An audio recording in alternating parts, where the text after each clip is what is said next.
शांति। ओम शांति। ओम शांति।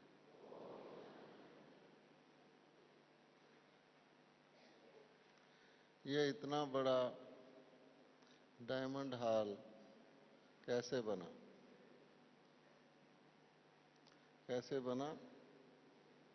सबके सहयोग से। हम सब यहाँ 20-22 हजार बहन भाई आए हुए हैं। क्या करने आए हुए हैं? सबको सहयोग देने और सहयोग लेने। तो सरकार तो कहती है अच्छे दिन आने वाले हैं, और भगवान की सरकार क्या कहती है? अच्छे दिन आ गए। सच्ची बात है, उनके लिए आने वाले हैं। जब मुक्ति होगी दुखों से तो सबके अच्छे दिन आ जाएंगे, पर हमारे तो अच्छे दिन आ गए। अच्छे दिन आए या अच्छे से भी अच्छे आए? हमारे दिन अच्छे आए या अच्छे से भी अच्छे आए? क्या ख्याल है? और जो आगे आएंगे वो कैसे आएंगे? इससे भी अच्छे आएंगे। बताइए और क्या चाहिए?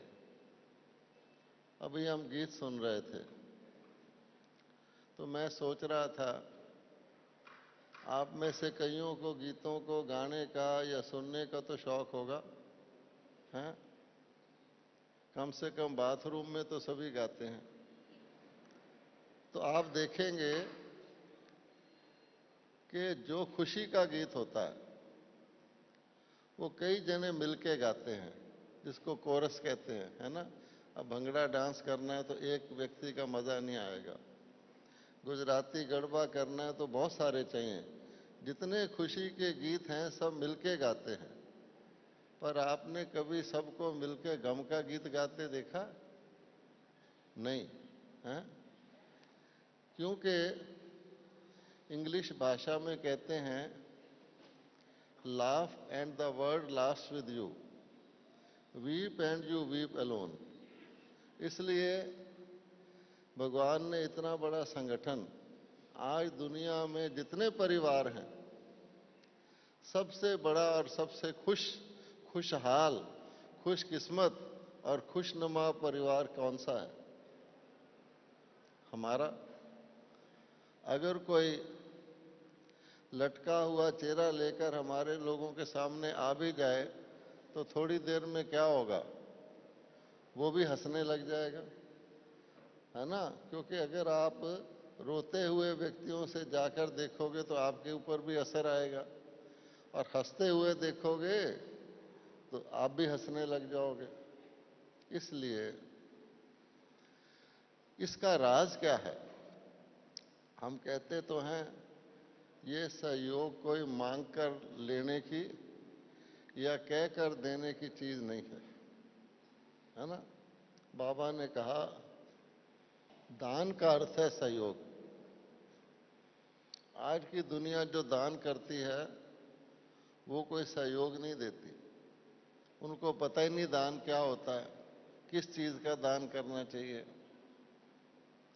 मान लो एक फकीर बैठा है रेलवे स्टेशन के सामने, आप उसको देख के, हम लोग तो खैर और तरह से सोचते हैं, पर आम व्यक्ति उसको देख के 1 रुपया दे देता है, मैंने दान कर दिया। लेकिन क्या मैंने उसकी फकीरी दूर की, या 1 रुपया दे के समझा कि चलो भी मेरा हिस्सा तो पूरा हो गया? अगले दिन आओगे वही फकीर उसी जगह बैठा होगा। कई लोग विधवा आश्रम बना देते हैं। जो विधवा नहीं है, हो सकता वो उनसे भी ज्यादा दुखी हो, तो आपने एक थोड़े से टुकड़े को खुश करने की कोशिश की। अंध विद्यालय बना देते हैं। कई अंधे से, 2 आंखों वाले अंधे से भी ज्यादा दुखी होंगे दुनिया में, इसलिए उनको सहयोग देना ही नहीं आता। आपको पता है आपके पास एक गिलास पानी है और आपने सारे पेड़ को पानी पिलाना है, तो कैसे पिलाओगे? सबको पता है कि पेड़ की जड़ में आप 2 बूंद पानी भी डाल दोगे तो सारे पेड़ को मिलेगा कि नहीं? आप दूध का गिलास पीते हो तो उसकी जो ताकत बनती है वो सारी बॉडी को डिस्ट्रीब्यूट होती है ना। इसलिए हमारे आपस में मिलने का, प्यार से रहने का मुख्य कारण यही है कि हम एक के हैं। हम एक के हैं इसलिए हम एक हैं। ठीक है कि नहीं? आप अगर समझते हैं कि हम एक के हैं इसलिए हम एक हैं, तो ज़रा हाथ उठाइए, ताली ना बजाना। हाँ, ठीक है, ओके। अच्छा, अब चलते हैं इतिहास देखने। बाबा हमको रोज ही नए नए तरीके से हमारी ही कहानी सुनाते हैं। दुनिया में कहते हैं कि दादी दादा नानी नाना कहानी सुनाया करते थे। आजकल तो वो दिन भी गए, लेकिन हमारे तो रूहानी ग्रेट ग्रेट ग्रैंडफादर हैं जो मदर भी हैं, तो हमको कहानी के रूप से हमारा इतिहास सुनाते हैं। कोई कोई मतलब कोई प्रकार की ऐसे ही मन घड़त कहानी नहीं सुनाते। तो कहानी तो आसान है। सारी दुनिया मानती है कि इस विश्व का रचयिता, इसका क्रिएटर कौन है? परमात्मा। ठीक है। अच्छा, परमात्मा सर्वशक्तिवान है, कल्याणकारी है, दुख हरता सुख करता है, मुक्ति दाता है। अगर परमात्मा के गुणों की आप वर्णन करें तो पूरी किताब बन जाए। अब सोचो कि ऐसा परमात्मा कैसी दुनिया बनाएगा? एक व्यक्ति मकान बनाता है तो अपनी हैसियत के अनुसार बनाता है। लखपति अपनी तरह का बनाएगा, करोड़पति अपनी तरह का बनाएगा, अंबानी अपनी तरह का बनाएगा, है ना? अच्छा, लेकिन परमात्मा अगर बनाएगा भी तो पुरानी दुनिया में नया मकान बना लेगा। लेकिन परमात्मा जो परम पिता है, जिसके पास किसी चीज़ की कमी नहीं और जो सबका कल्याणकारी है, तो वो जब दुनिया रचते हैं तो कैसी रचते होंगे? आप सोच सकते हैं? और हर चीज़ नई रची जाती है। कोई भी रचने वाला पुरानी चीज़ तो रच नहीं सकता। यहाँ बहुत सी माताएं बैठी हैं। क्या माताओं आप पुरानी बासी रोटी पका सकते हो? कोई माता बासी रोटी पका के दिखाए, क्या होगा? ताजी बनाएंगे, बासी हो जाएगी। कोई मकान बनाने वाला पुराना मकान बना के दिखा सकता है? कोई मोटर कार कंपनी पुरानी कार बना सकती है? हैं? अगर किसी कार का हॉर्न के सिवाय सब कुछ बजता हो तो उस कार को, उस कंपनी को आपने ये कार बनाई है, तो कहेंगे हमने थोड़ी ये बनाई थी, हमने तो नहीं बनाई थी। इसलिए पहली बात जो बाबा ने हम बच्चों को ठोक ठोक ठोक कर भर दी है वो ये है कि परमात्मा ने नई दुनिया रची। अब जो नई है उसकी निशानी क्या होगी? हम सोच सकते हैं कि नई दुनिया में, और आज की दुनिया को तो हम जानते ही हैं, नई दुनिया में हर चीज ठीक समय पर, ठीक स्थान पर और ठीक तरीके से होती थी।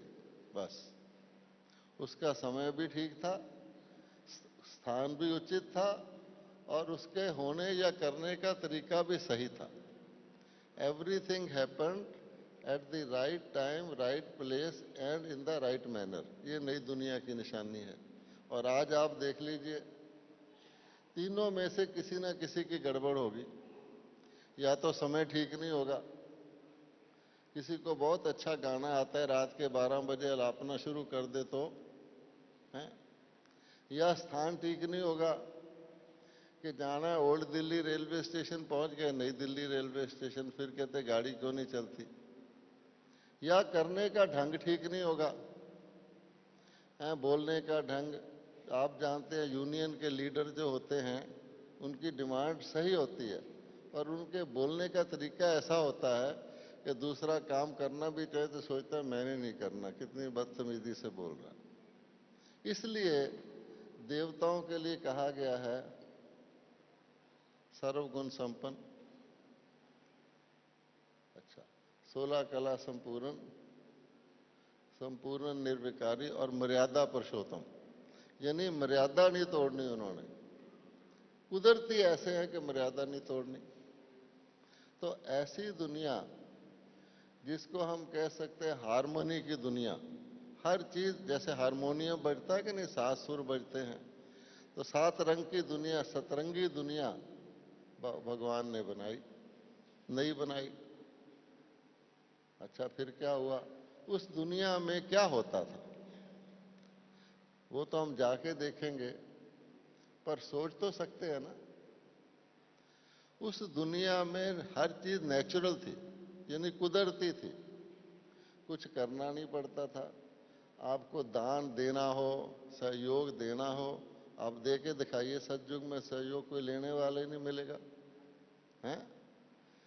आप कहेंगे मैं खुशी बांट दूं, वहां कोई खुशी, सबके पास बहुत है। तो अर्थात जब कोई चीज नेचुरल होती है, खूब भरपूर होती है, तो क्या करती है? वो देती है, ठीक है ना। अगर हर चीज, कोई चीज भरपूर है तो देगी। क्यों देगी भाई? इसलिए ये गौर से सुनने की बात है। वैसे तो आप सारा ही गौर से सुन रहे हैं, पर गौर से भी गौर से सुनने की बात है। वो ये है कि दुनिया में कोई चीज अपने लिए नहीं बनी। ये दिल पे नोट कर लो, डायरी में नहीं। दुनिया में कोई चीज अपने लिए नहीं बनी। आप देख लो, ये आपके ऊपर बिजली का बल्ब जल रहा है, ठीक है, ट्यूब लाइट जल रही है, ये अपने को रोशनी दे रही है। क्या ख्याल है आपका? है? एक पेड़ पे सेब लगा हुआ है, वो अपने को खाने के लिए बना है? चलो, आप इस कुर्सी पर बैठे हैं, सोफे पर बैठे हैं, ये कुर्सी या सोफा अपने लिए बना है क्या? अगर आपके पास एक गोदाम हो जिसमें 30,000 कुर्सियां रखी हों, तो उसकी कोई वैल्यू है? खाली कुर्सियां पड़ी हो तो क्या होगा? कोई वैल्यू नहीं, कोई बैठेगा तो वैल्यू है। आप जानते हैं कि कोई मकान हो, उसमें कोई 100 साल ना रहे, उसको कौन सा बंगला कहते हैं? बताइए, आपको पता ही है ना कौन सा। क्यों? कि रहने के लिए मकान बना है। तो इसलिए ये बात बहुत बाबा ने हमको समझाई है कि कोई चीज अपने लिए बनी ही नहीं, और देवता ये जानते थे। नाम उनका देवता क्यों था? कि भाई अगर आम का पेड़ है और उसमें आम लग गए तो क्या, किस लिए बने हैं? लोगों के खाने के लिए। और कोई भी फलदार पेड़ को काटना पसंद नहीं करता कि भाई ये तो फल दे रहा है। इसलिए कहा गया है, नदी अपना जल नहीं पीती, पेड़ अपना फल नहीं खाते। हम कह तो देते हैं, लेकिन इसका भाव अर्थ ये है, चांद है। अब बिल्कुल 16 कला संपूर्ण जब चांद होता है तो रोशनी किसको देता है? अपने को। सूरज गर्मी और रोशनी किसको देता है? अपने को। तो ये फंडामेंटल असूल है कि पहली बात तो अपने लिए नहीं बनी, और दूसरी बात देने के लिए बनी है। तो जरूर देगा किसी को। पंखा हवा अपने को तो नहीं देता, तो किसी को तो देगा ना। इसलिए बाबा ने बताया कि हम लोग, हम और आप जब भरपूर थे तो देने वाले थे, नाम हमारा देवता था। सीधी बात हो गई। देवताओं को कहना नहीं पड़ता आप दो, आप ही देंगे। उसका काम ही है देना, क्योंकि भरपूर है। इसलिए तो जब भगवान ने दुनिया बनाई, शिव बाबा ने, और हर चीज हारमोनियस बनाई, हर एक को पता था कि हम भरपूर हैं, तो कहने की जरूरत नहीं, सब दे रहे थे, कोई लेने वाले नहीं था वहां। मजेदार बात यह है कि जब देने वाले हैं तो कोई लेने वाला नहीं, और आज जब लेने वाले हैं तो कोई देने वाला नहीं। उल्टा हो गया कि नहीं हो गया? तो बड़े सुख चैन से फिर बाबा ने हमको समझा दिया कि बच्चा ये देवलोक है, और तुम वहां जाओगे तो देखना सुख ही सुख है, सुख ही सुख है, सुख ही सुख है। अच्छा, इसके पीछे एक और भी बात है, वो ये है कि आखिरकार हम इतने समझदार देवता सुख भोग रहे हैं, जन्म जन्मांतर सुख भोग रहे हैं, अचानक क्या हुआ जो हमारी बुद्धि फिर गई है? क्या हुआ? तो बाबा कहता है कि जब देवता थे, हालांकि उनको ये भी पता नहीं था भगवान परमात्मा कोई है, उसने हमें सुख दिया, ना कोई वहां मंदिर था, बाबा कहता है, हैं?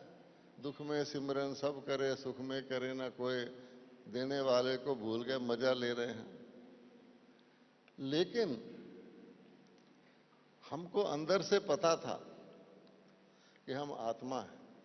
भले हम आत्मा आत्मा नहीं करते थे, अंदर से पता था आत्मा है। इसलिए यहां पर जो वस्तुएं हमें मिली अच्छी अच्छी, ना तो उनको लेने पर हम समझते थे हमने कुछ ले लिया, ना जब शरीर छोड़ते तो हम समझते थे हाय हमारा सब कुछ लुट गया। क्यों? अंदर से पता मैं आत्मा हूं। आज भी हम लोग जो कुछ करते हैं किस लिए करते? दुनिया वाले क्यों नहीं करते? उनको पता नहीं है हम आत्मा हैं, और हमें पता है कि आत्मा के अंदर जो भर लोगे वो आपका सदा के लिए, जो शरीर का होगा यहीं रह जाएगा। तो उनको नेचुरल पता था, इसलिए वो छीना झपटी, बैग बोरो स्टील, खींचा तान नहीं करते थे। भी पता है आत्मा है, आत्मा यहाँ शरीर छोड़ेगी आगे मिल जाएगा, और जब आई तो अपने कर्मों से आई है, नेचुरल था। और इसलिए वहाँ पर ना बीमारी थी, ना अस्पताल था, ना कोई गरीब था, ना मरने का दुख था, ना जन्मने का कोई था। क्यों? शरीर कैसे छोड़ते थे? कोई कहता है देवता मर गया, मुंह से ही नहीं निकलता कि वो जैसे हम रात को सो जाते हैं ऐसे शरीर छोड़ देते थे, और जैसे सुबह आंख खुलती है नए शरीर में आ जाते थे। तो ये फर्स्ट क्लास सिलसिला था। फिर क्या हुआ? उस वक़्त हमारी दुनिया हम सब हैं, हारमोनी है, एक दूसरे से लेन देन कर रहे हैं, अंदर से पता है हर चीज़ एक दूसरे पर निर्भर करती है। हाँ? पेड़ जो हैं वो ऑक्सीजन देते हैं, हम लोग उनको कार्बन डाइऑक्साइड देते हैं। हर एक को पता था कि 5 उंगलियां बनी हैं भाई, ये पांचों बराबर की नहीं है। उनको पता था कि इसी तरह ही काम चलेगा। हैं? कहते हैं एक बारी 5 उंगलियां लड़ पड़ी, गूठे ने कहा मैं तो सबसे अलग थलग हूं, मैं सबका माई बाप हूं। हैं? तो बीच वाली उंगली कहती है तुम उंगली थोड़ी कहलाते हो, तुम तो गूठा कहलाते हो। अनपढ़ लोग लगाते हैं गूठा। तो फिर बीच वाली ने कहा देखो मैं सबसे लंबी हूं, मैं सबसे बड़ी हो गई। ठीक है? तो उससे नेक्स्ट वाली ने कहा अंगूठी तो मुझे पहनाते हैं, तुम्हें थोड़ी पहनाते हैं। और ये इधर वाली थी, उसने कहा तिलक तो मेरे हाथ से ही लगाते हैं। और लास्ट ने कहा गोवर्धन पर्वत तो भगवान ने मेरे से उठवाया था, लड़ पड़े। अब क्या करें? अब हर व्यक्ति अगर अपनी विशेषता ही बताना शुरू कर देगा तो मतभेद हो जाएगा। आखिर किसी ने कहा लड्डू बना के दिखाओ हर उंगली। अब जो लड्डू बनाना पड़ा तो बोले सबकी जरूरत है, सबका सहयोग चाहिए। आज का हमारा विषय क्या है? सबका सहयोग। तो लड्डू खाओ ना से लड्डू बना तो सकते हो, ताली तो बजा दो कि भाई लड्डू कैसे बनता है। ये है सबका सहयोग। अच्छा, जब हमने ये भूल गए कि मैं आत्मा हूं, चलते चलते जो दिखता था उसको मानने लग गए, जो नहीं दिखता था उसको नहीं मानने लग गए। अब किसी अनपढ़ को क्या होता है? अनपढ़ और पढ़े लिखे में क्या फर्क होता है? वो कहते बल्ब जल रहा है मैं घर में बल्ब ले आता हूं। पढ़ा लिखा कहता है पहले बिजली का करंट तो आए, उसको तो बिजली दिखती नहीं, वो कहता भाई ऐसे बल्ब जल जाएगा। है ना? मोटी मिसाल है, आप किसी जंगल में बैठे हुए किसी आदमी से पूछो कि सूरज धरती के गिर्द घूमता है या धरती सूरज के गिर्द घूमती, क्या कहेगा? क्या कहेगा? वो कहेगी मैं तो यहीं खड़ा हूं, सूरज सुबह वहां था, दोपहर को वहां है, शाम वो तो सूरज ही घूम रहा है। और ज्योग्राफी पढ़ा हुआ क्या कहेगा? उल्टा। इसलिए मनुष्यों ने जो दिखता था बॉडी कॉन्शियस हो गए। अब बॉडी कॉन्शियस में क्या हो गए? हम और हमारा से छोड़कर मैं और मेरा हो गया।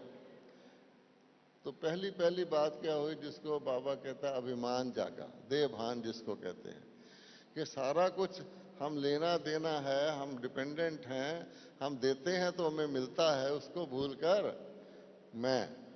अब मैं कॉन्शियसनेस आएगी तो क्या होगा? तो भक्ति में कहते थे दया धर्म का मूल है, पाप मूल अभिमान। तो धर्म और पाप शब्द को उड़ा दो। अब ये देखो कि हम लिमिट में आ गए। कहा हमारी दुनिया, हमारे भाई बहन, और फिर आ गया मैं। अच्छा, अब आप देखोगे कि गाय भैंस को तो रस्सी से बांधा जाता है, मनुष्य को देखने वाली रस्सी की जरूरत नहीं है, वो आपे ही बंध जाता है। फिर हमारे अंदर मोह आ गया, क्योंकि मैं तो, ये मेरा बेटा, ये मेरा घर, ये मेरे कपड़े, हमारा तो उड़ गया। अच्छा, जब वो आया तो मोह पैदा हो गया। अब सोचो, कहते हैं हम लाइफ इज ए जर्नी, कि जीवन एक यात्रा है। अच्छा, यात्रा वो समझेगा जो समझेगा यात्रा अलग चीज और यात्री अलग चीज है। मैं चढ़ा हूं, मैं दूसरी जगह उतर गया, मैं थोड़ी खत्म हो गया, यात्रा पूरी हो गई। तो जब बॉडी कॉन्शियस हुए तो क्या समझने लग गए, आप मरे जग पर ले, हाय हम मरे, ये सारे रिश्तेदार मामे चाचे इतना बड़ा मकान बनाया, सब जा रहा है, हाय मैं मरूं ना। बाबा ने एक मुरली चलाई थी कि लोग शरीर छोड़ने ना छोड़ने के लिए कितने उपाय करते हैं, हालांकि मुंह से कहते हैं कि जब आ जाती है तो कोई बच नहीं सकता। तो इसलिए पहला ज्ञान पैदा हुआ बॉडी कॉन्शियस का, पिंजरे में आ गए। और दूसरा हुआ कि बॉडी छूटी तो सब कुछ गया। तो फिर क्या होगा? मोह पैदा हो गया, जो कि नहीं होना चाहिए। कि देवताओं को पता है कि यहां छोड़ा वहां मिल गया।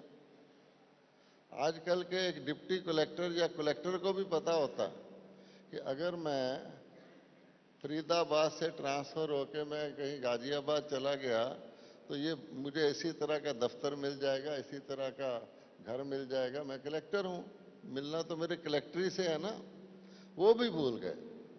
अच्छा, मोह हो गया।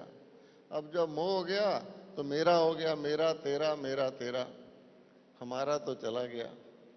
तो फिर सोचा कि लोभ हो गया कि ये मैं इकट्ठा कर लूं, मैं इकट्ठा कर लूं।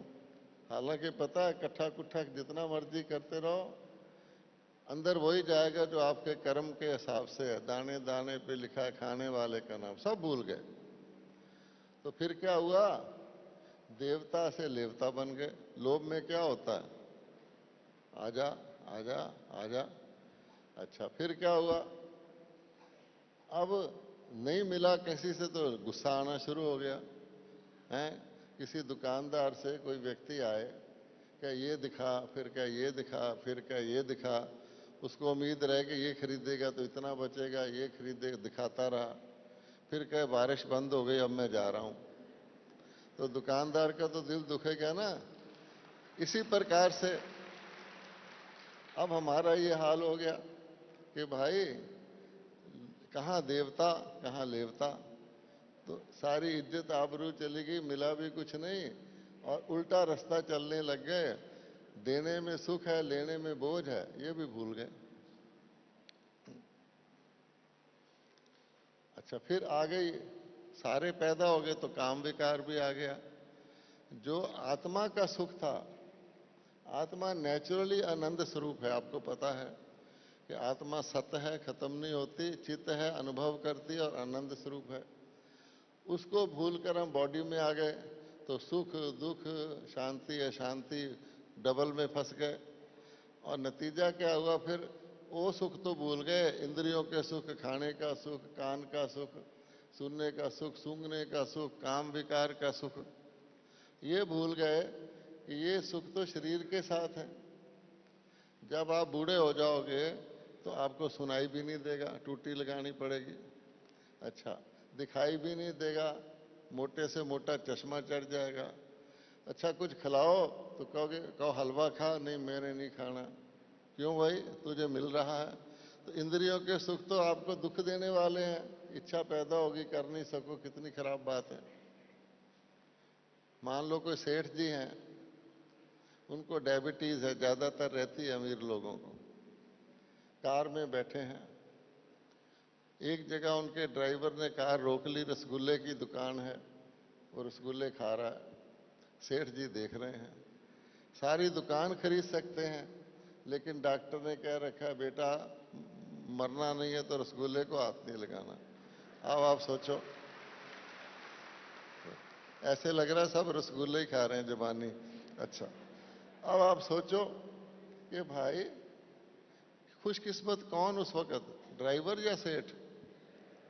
इसलिए बाबा कहता है सारी उनकी लुटिया डूब जाती है। तो दुखी अशांत, तो उनको समझ भी नहीं आता कि हम दुखी हैं। तो समझते हैं इसके मेरे पास पैसा ज़्यादा है तो मैं सुखी हूँ। कोई कहता मैं पहलवान हूँ, इसको मारूंगा, मैं सुखी हूँ। कोई कहता मैं बहुत पढ़ लिख गया, मैं सुखी हूँ। पर टोटल सुख कहाँ है? तन का है तो मन का नहीं, मन का है तो धन का नहीं, धन का है तो परिवार में नहीं, नहीं तो कुदरत बैठी है, हैं? आंधी तूफान आ जाए, अर्थक्वेक आ जाए, कहाँ के सुखी। इसलिए बाबा ने हमको क्या समझाया कि बच्चे, दो कारण हैं सिर्फ, जिसके जिनको जानने से व्यक्ति ऑटोमेटिकली सहयोगी बन जाता है और उसको कोई ऑप्शन ही नहीं है। एक कारण तो यह है कि तुम आत्मा हो। जब आपने आत्मा समझ लिया तो आपको पता लग गया, वैसे तो शास्त्रों में लिखा हुआ है आत्मा अपना मित्र है, अपना शत्रु है, हमारा कोई और मित्र शत्रु नहीं। आत्मा समझ लिए तो पता लग गया मेरी परमानेंट तिजोरी कौन सी है। स्टेट बैंक का लॉकर भी लूट जाएगा, आजकल एटीएम को डाकू उठा के ही ले जाते हैं। लेकिन चाहते हैं हम परमानेंट खुशी। आप परमानेंट खुशी चाहते हो या टेम्परेरी? बोलो जी। जो परमानेंट चाहते हैं हाथ उठाओ। सब परमानेंट चाहते हैं। अच्छा, आप रखोगे कहाँ उसको? आपको परमानेंट खुशी मिल जाए, भगवान कहे आज ही ले लो, आए हो मधुबन में, रखोगे कहाँ बताओ? शरीर में रखोगे तो शरीर तो छूट जाएगा, फिर कहाँ रखोगे? आत्मा में, क्योंकि आत्मा में रखोगे तो आगे भी जाएगी। तो ये इसकी राज है कि जब आपने आत्मा मान लिया तो आपको सब पता लग जाएगा कि प्रेम भी जो है परमानेंट जा सकता है, शांति भी। नहीं तो सोचता है व्यक्ति स्वार्थ के अनुसार इससे दोस्ती कर लो, फायदा है, जब फायदा हटा मुंह उधर कर लो, वो भी ऐसे ही करता है। तो बॉडी कॉन्शियस व्यक्ति कभी भी परमानेंट सोच ही नहीं सकता, संस्कारों को सोच ही नहीं सकता। तीसरी आंख नहीं है। एक तो बात यह है।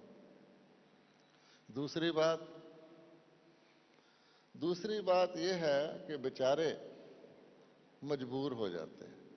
आज आप देखो, कहाँ हम कहते थे सारी दुनिया हमारी। सतयुग में कोई भारत और पाकिस्तान और जापान और चीन होता है, हैं? बहन जी कह रही थी भाई साहब वहाँ गए, वहाँ गए, वहाँ गए। मुझे तो शर्म आती थी कि जिस देश में जाओ पहले तो लाइन में खड़े हो, फिर आपका वो पासपोर्ट चेक करेगा जैसे आप कोई गुनाहगार हैं? अब कितनी शर्म की बात है, तोता तो उड़ के उस तरफ फ्री जा सकता है और हमें चेकिंग हो रही है, हमारी कपड़े टेस्ट हो रहे हैं, सूटकेस खोलो। ये कोई दुनिया थोड़ी है। और फिर देखो कि आज दुनिया में जितना धन है उसका 60% हथियारों पर खर्च होता है। हर वक्त डरे रहते हैं, आसमान में भी उनके रॉकेट घूम रहे हैं कि हमला ना कर दे। अब बताओ किस कारण से कि टुकड़े किए हुए हैं। ठीक है, तो 60% तो वैसे ही गुम हो जाता है। इसलिए वो कभी सुखी हो ही नहीं सकते। सब चीजें उनकी टेम्परेरी हैं। आप इकट्ठा करना शुरू कर दो, जितना करोगे उतना भय बढ़ता जाएगा। आज भी गया, कल भी गया। गरीब आदमी एक डॉक्टर बुलाएगा, अमीर के लिए 20 आएंगे, बचा लो बेचारे को।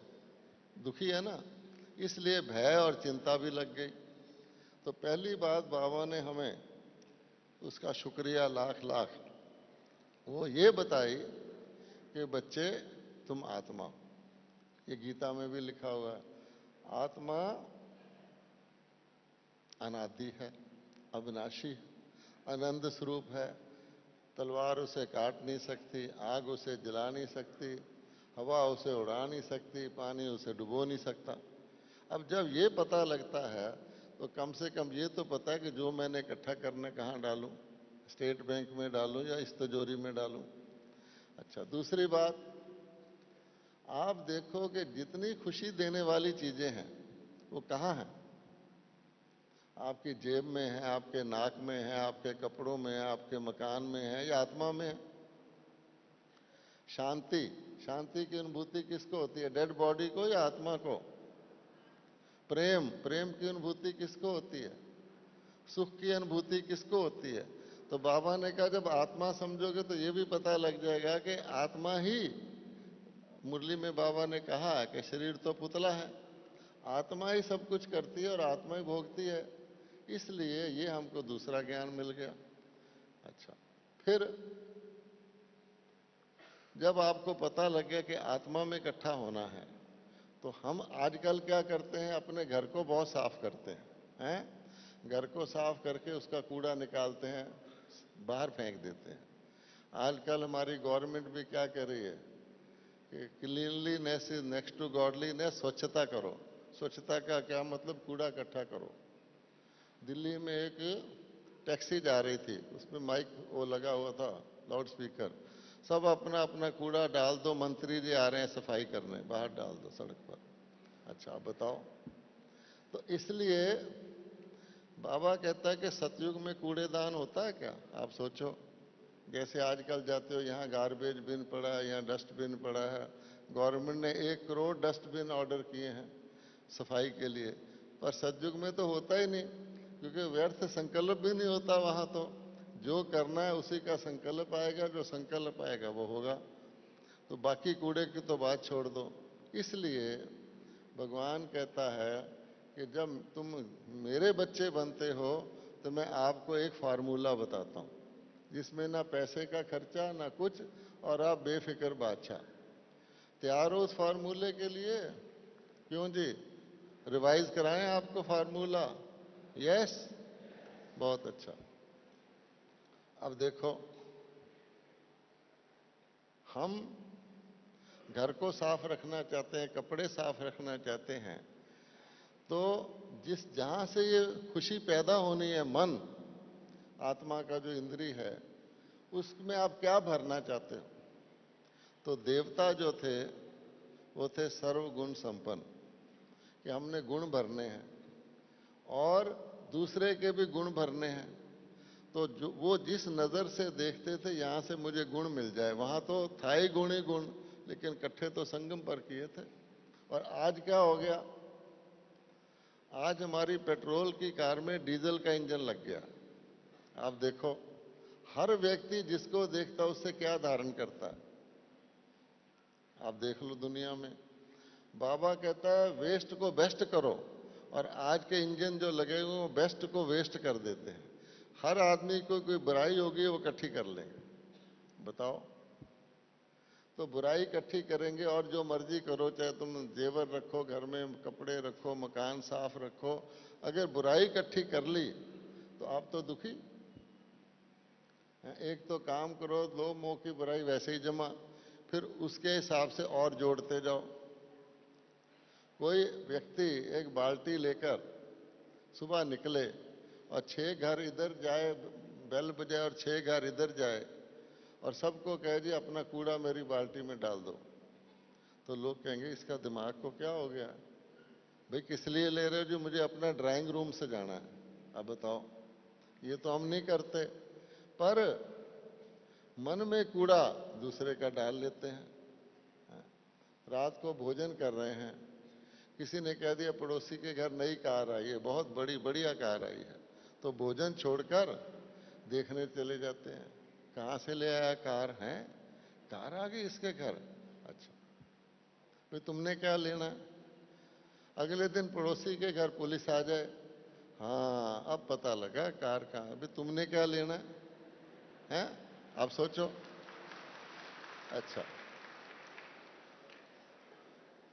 कहते हैं कि ऐसा ही आदमी था, उसने था तो लोभी। किसी ने कहा तू तपस्या कर, भगवान तेरे को वर देगा, फिर तेरे को मौज हो जाएगी, लंबा रास्ता छोड़। उसने बड़ा ध्यान लगा के सारे नियम पालन करके तपस्या करी। देवता प्रकट हो गया, बोल बच्चा तूने बहुत मेहनत की है। देवता को पता था ये ऐसा आदमी है। 3 वर मांग ले, जो चाहिए मांग ले। बड़ा खुश हो गया, मेरी तपस्या पूरी हो गई। देवता ने हल्का सा कह दिया कि तेरे पड़ोसी को डबल मिलेगा, उसको पता था। तो उसने कहा जी मुझे नई कार दे दो। देवता जी, कार आ गई सामने, बड़ा खुश। उधर देखा तो पड़ोसी के 2 कार, दुखी। देवता ने कहा दूसरा वर मांगो। कहता एक बढ़िया मकान दे दो। मकान बन गया, बड़ा खुश। उधर देखा तो पड़ोसी के 2 मकान, खुशी गायब। बोला तीसरा वर मांगो। अब देखो क्या करता है। कहता है कि तपस्या मैंने की, ये देवता कैसा है, पड़ोसी को डबल दे रहा है। उसने क्या किया, तो मैं अब देवता को भी मजा सिखाता हूँ और पड़ोसी को भी। हाँ, उसने कहा जल्दी मांगो। तो कहते मेरी एक आंख फोड़ दो। समझा आपने? अच्छा, इसको कहते हैं नेगेटिव हैप्पीनेस, कि आज हमारी खुशी भी दूसरे को दुख दे के हो गई है। इसलिए इसलिए बाबा कहता है कि मैंने बच्चों को नंबर 2 पहली बात सिखाई कि तुम आत्मा हो, आत्मा में गुण अवगुण रहते हैं, गुण भरो। दूसरी सिखाई क्या, कि पर चिंतन पतन की जड़ है, दुनिया में किसी के भी अवगुण इकट्ठे नहीं करो, हर एक के अंदर कोई ना कोई गुण होता है, वो ले लो। एक कूड़े के ढेर से जो डब्बे इकट्ठे करते हैं बच्चे, वो देखोगे वो भी अपने काम की चीज देखते हैं कि ये चीज मेरे काम के, ढेर को नहीं देखते। और हम तो बड़े समझदार मनुष्य हैं। तो बाबा ने क्या कहा, सर्वगुण संपन्न देवता हैं, तो आपको कहाँ भरने हैं सर्वगुण, सतयुग में जाके या यहाँ? तो इसलिए अपनी तीसरी नजर को ओपन करो। इन 2 आंखों से जो दिखता है वो भले देखते रहो, तीसरी ओपन होगी तो सब क्लियर दिखेगा।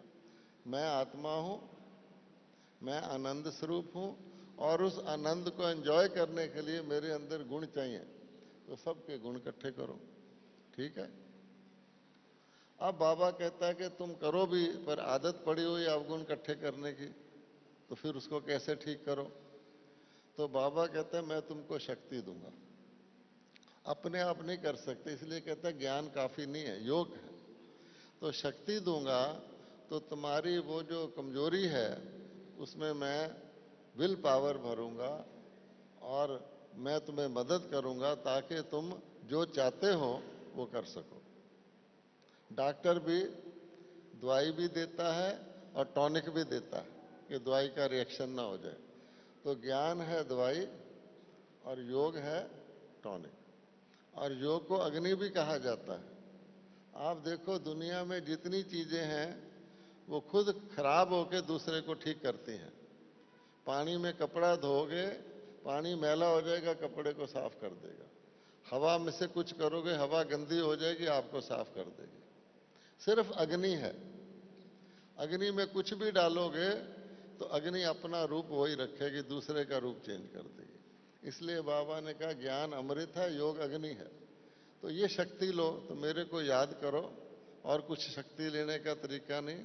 जैसे अपना मोबाइल चार्ज करते हो, आजकल तो वायरलेस बहुत है, यहाँ से दबाओ आपका दरवाजा खुल जाता है।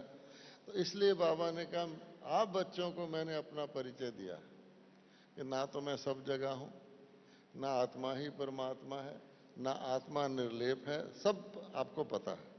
तो मेरे साथ प्यार से योग लगाओ, और मैं और कुछ नहीं चाहता। मुझे भी बच्चे चाहिए, सतयुग के लिए पनीरी चाहिए, अच्छे अच्छे फलदार बच्चों की। कांटों का जंगल बन गई दुनिया, कांटे दूसरे को चुभ कर वो खुश हो रहे हैं, इसलिए सार क्या निकला? सार ये निकला कि सहयोग ऑटोमेटिक है, और जब कोई व्यक्ति की नज़र बदल जाती है, वो समझता है लेने में फायदा देने में नुकसान है, तो लेवता बन जाता है। आज के सभी मनुष्य लेवता हैं। जब एक दूसरे के साथ व्यवहार करेंगे तो कहेंगे मेरा क्या फायदा। हम दिल्ली में जहाँ हमारा सेंटर है उसके पीछे एक बाग है, तो हम कभी कभी सुबह बाग में चले जाते हैं सैर करने। एक दिन मैंने देखा उस बाग में इतने बेंच लग गए, 60-70 बेंच लग गए नए नए। मैंने कहा गवर्नमेंट बड़ी अच्छी हो गई है कि 60-70 बेंच लगा दिए लोगों के बैठने के लिए। मन में आया। 3 महीने बाद अखबार में आया कि एक म्यूनसिपैलिटी का अफसर था, उसने 800 रुपए के बेंच 1600 में खरीदे, उसमें से पैसा खा गया, इसलिए उसने जितनी जरूरत से उससे ज़्यादा बेंच लगवा दिए। अब वो पकड़ा गया। अब बताओ, तो जब व्यक्ति ये सोचे मेरा कितना फायदा है इसमें, तो क्या होगा? लेने वाले हो गए कि नहीं हो गए? तो इसलिए बाबा कहता है हर एक को देना है, लेकिन जिसको दान या सहयोग कहते हैं, ऐसी कोई आत्मा नहीं है जो दे ना सके, क्योंकि स्थूल चीज नहीं है। आपने कंबल दान करोगे तो आपके पैसे खत्म हो जाएंगे, कंबल सारी दुनिया गरीब है। सिर्फ देने का हमने एटीट्यूड रखना, बस। कहते हैं कि राजा था, अब वो राजा बहुत अमीर था, बड़ा दयालु था। उसने क्या किया कि अपनी प्रजा को कहा कि सुबह आ जाया करो 7 बजे, मैं खूब दान करूंगा। तो आते थे, बहुत रोज दान करता था, बड़ी लाइन लग जाती थी। एक फकीर भी था, वो भी लाइन में लगता था। अब वो क्या करता था, जब लाइन में उसकी टर्न आती थी ना लेने की, तो दूसरे को दे देता था, चले जाता था, अपने तू ले ले। फिर जाके लाइन में लग जाता था। फिर जब उसकी टर्न आती थी तो दूसरे तू ले ले, फिर चले जाता था। तो सारे राजधानी में मशहूरी हो गई, एक ऐसा फकीर है देखो, वो लाइन में खड़ा रहता है, जब उसकी टर्न आती है तो दूसरे को देके फिर लाइन में लग जाता है। तो राजा की मशहूरी नहीं हुई, फकीर की हो गई। अब राजा को ईर्ष्या हुई कि मैं इतना धन दान कर रहा हूँ, है जी, अब मेरे को कोई पूछ नहीं रहा, मेरी कोई खबर नहीं आ रही, समाचार नहीं आ रहा, और सारे टीवी चैनल उस फकीर की फोटो दिखा रहे हैं कि देखो भाई ये फकीर ऐसे करता है। तो उसने गुस्से में आके फकीर को बुलाया कि जब उसकी टर्न है, कहता जो लेना ले, डबल ले ले, पर तो दोबारा लाइन में नहीं लगना। उसने कहा जी देखिए महाराज, आपके पास जो है वो दे रहे हैं, मेरे पास जो है वो दे रहा हूँ, मेरे पास तो कुछ है नहीं, टर्न ही है, मैं वो दे देता हूँ, मुझे उसमें खुशी आती है। अब आप सोचो, इसलिए ये स्थूल का मामला नहीं है, ये मामला है सूक्ष्म का। तब हम देखते हैं कहाँ देवता देते रहते थे, देते रहते थे, देते रहते थे, और भरपूर थे। उनकी मूर्तियों को भी आज लोग जाके, अपने आप गरीब व्यक्ति भी होगा तो प्रसाद चढ़ाएगा, मांगते तो नहीं, टैक्स तो नहीं लगाते, अपनी मर्जी से, और खुश होगा कि मैंने देवता को प्रसाद चढ़ा दिया, देवता का कीर्तन कर दिया। इसलिए नहीं करता कि देवता खुश हो जाए, मैं खुश हो जाता हूँ। वो थे। और आज क्या हो गया? आज हो गया मनुष्य। बाबा कहता है मनुष्य तो, आज भी बाबा ने कहा मनुष्य की क्या डिग्री है। तो आज के लिए क्या कहते हैं, आदमी को लूटकर घर भर रहा है आदमी। हम अपने भाई बहनों को लूट रहे हैं। आदमी को लूटकर घर भर रहा है आदमी, है डराता आदमी और डर रहा है आदमी। किसका डर किसको है? मारता है आदमी और मर रहा है आदमी। कैसी नादानी की बातें कर रहा है आदमी। तो बाबा कहते हैं इस चक्कर से कौन छुड़ाए। बड़े बड़े समझदार लोग इसी में हैं।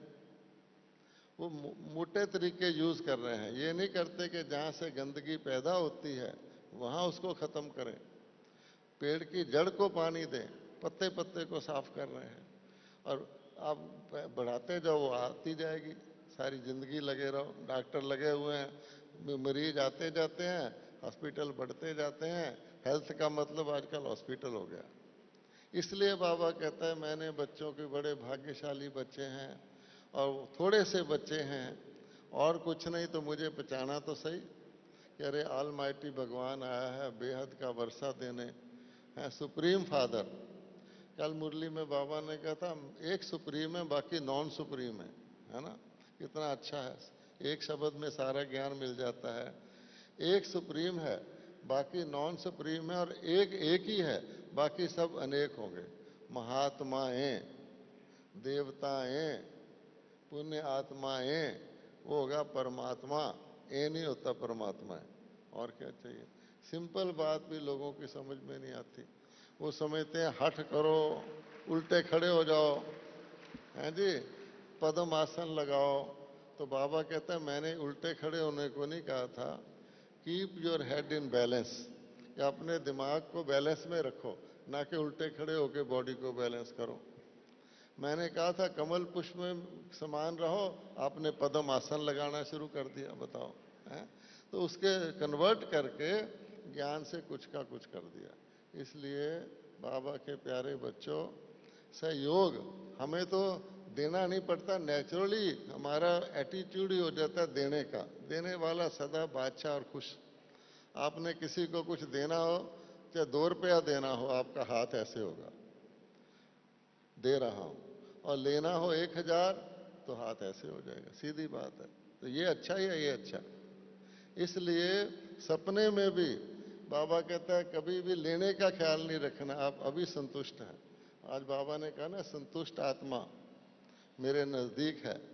तो इसलिए हम सब संतुष्ट हैं। संतोषी माता के भजन गाने की जरूरत नहीं है, देने का अप्रोच रख लो, आप अभी संतुष्ट हैं। ओम शांति।